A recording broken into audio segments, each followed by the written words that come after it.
Assalamualaikum warahmatullahi wabarakatuh. Salam sejahtera bagi kita semua.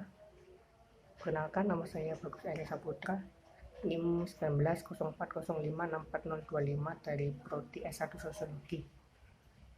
Di sini saya akan membahas sebuah contoh kasus yang diambil dari media sosial Instagram dan dikaitkan dengan teori rasionalitas komunikatif hasil pemikiran Jurgen Habermas. Jadi mari kita bahas. Media sosial sendiri menjadi salah satu ruang publik yang dapat dinikmati hampir seluruh kalangan. Menurut Puspawardoyo, ruang publik adalah ranah terbuka bagi setiap orang untuk terlibat di dalamnya secara bebas. Sementara itu, Habermas sendiri menyadari bahwa makna ruang publik secara politis dikonsepkan sebagai suatu sistem interaksi yang merefleksikan maknanya secara spontan, sebagai sebuah kemungkinan yang terbuka bagi siapapun untuk terlibat di dalamnya. Sementara itu, kehadiran media sosial sendiri menjadikan setiap individu menginformasikan setiap kegiatan yang berada di sekitar mereka.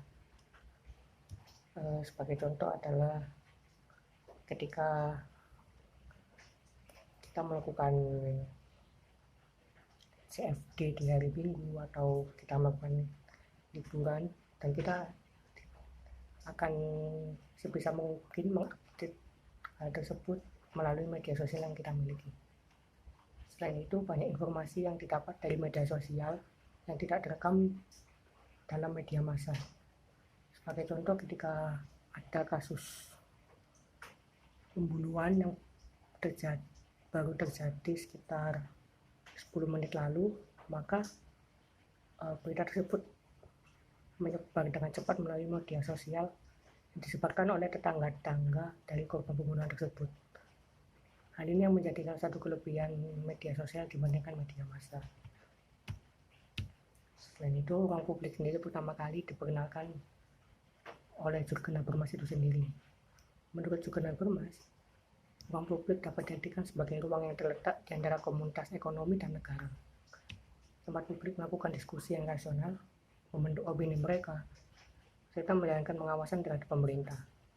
Menurut Habermas, aktivitas komunikasi di ruang publik harus berorientasi pada klaim yang valid, secara nyata, berbeda, tetapi saling terkait dan saling melengkapi satu sama lain, yaitu klaim kebenaran, klaim objektivitas, klaim ketepatan, klaim tentang pelaksanaan norma sosial, klaim kejujuran, dan klaim komprehensibilitas.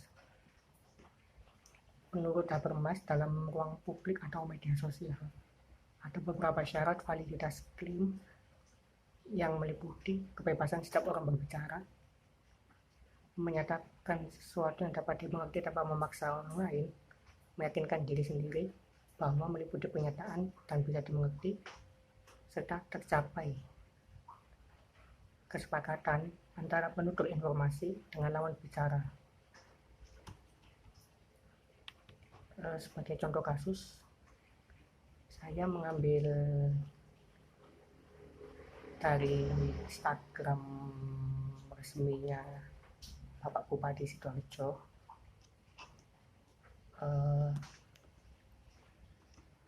Jadi Bapak Bupati Sidoarjo itu sendiri masih tergolong muda bagi pemimpin daerah. Jadi beliau juga terlihat aktif di Instagram resmi beliau. Banyak sekali informasi dari akun resmi Instagram beliau yang beliau bagikan. Sebagai contoh adalah program kerja, tentang program kerja, tentang vaksinasi, ataupun tentang pemulihan ekonomi pada masa pandemi. Selain memberikan informasi kepada masyarakat luas, dalam akun resmi Instagram Bupati Sidoarjo sendiri, banyak masyarakat Sidoarjo yang menyampaikan kritik dan saran kepada Bupati Sidoarjo itu sendiri. Hal ini termasuk komunikasi yang baik antara seorang pemimpin dengan masyarakatnya. Sebagai contoh akan saya tampilkan screenshot yang diambil dari Instagram akun resmi Bupati Sidoarjo ya. Jadi hal ini sendiri menurut Abromas sudah sesuai karena sistem sosial terbentuk, maka akan melakukan sesuatu interaksi timbal balik antara satu pihak dengan pihak lainnya, maka akan menghasilkan sebuah prinsip komunikasi yang bersifat objektif dan merefleksikan bagaimana permasalahan sosial itu.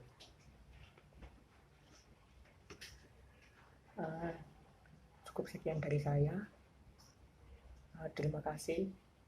Mohon maaf apabila masih banyak salah kata dan kekurangan atau misinformasi. Mohon dimaklumi. Wassalamualaikum warahmatullahi wabarakatuh.